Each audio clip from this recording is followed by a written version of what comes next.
risk and return. How entrepreneurs think differently than bankers. That's our focus today, and the interesting thing is, it might surprise you what the difference actually is. It definitely would surprise most people. Stay tuned. Tips to be your best with the Professor and Mary Lynn for your big success. Hi, my name is George Kruger. He's the professor. That's true. And I'm Mary Lynn. Thank you for joining us. What we love to do is share entrepreneurial concepts that you can apply to your life to achieve big success. And these are the kind of things that we don't usually learn in school. Now, I will tell you, Mary Lynn, there are a lot of things I didn't learn in school that they actually taught me. Yeah. But, you know, that's the way it is. But there's also things that we didn't learn in school, and this is one of those things. So you found an interesting study, and it highlights the difference between how entrepreneurs think and what is taught in business school. Yeah, and it all comes down to risk and return, how entrepreneurs approach risk and return versus how bankers in this particular study, which represent the corporate world or traditional planning or academic thinking, how they approach risk and return, and it all affects what decisions they make.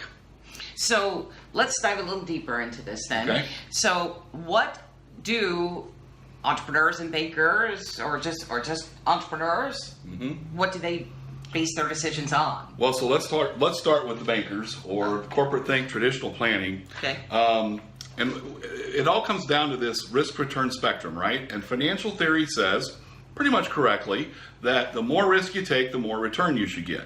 But the interesting thing is, entrepreneurs don't accept that at face value. And that's why their decision making often becomes, it's different.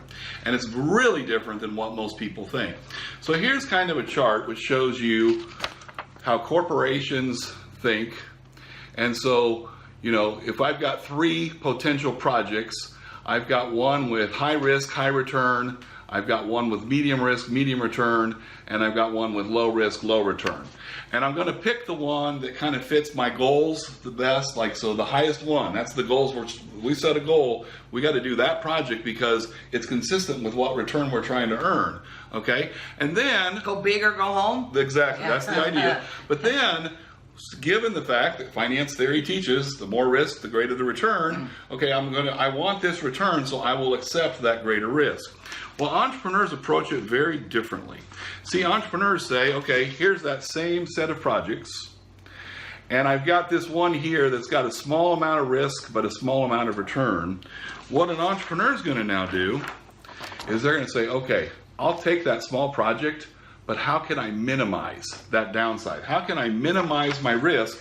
And then, if I can get that risk low enough, I'll accept the project, knowing that as long as I can do the project, which the corporation wouldn't even think about doing, if I can do that project and gain resources, I can start an upward spiral. I keep gaining resources, which allows me to do more, and that's how entrepreneurs get started and start to thrive. Very interesting. So now how does that, I guess, what does that mean for us as individuals then? Well, the key thing to understand here is that they're both valuable, right? Both of these planning methods are valuable. Right, because I mean, I guess in life sometimes you've got to go high risk and sometimes you go low risk. And you know, maybe it's a job opportunity. There's high risk in taking it or not taking it. Is that the way to think of it in life? Or? Well, the key thing to understand is this: it's when you use them. Okay, so like if I already have a job, right? I may be able to have a future that's somewhat predictable. Now, less and less so it seems like these days, but I may have a more predictable future. When I have a more predictable future, when things are not changing as fast, when I'm established in a business, an industry, a job, I can probably use traditional planning.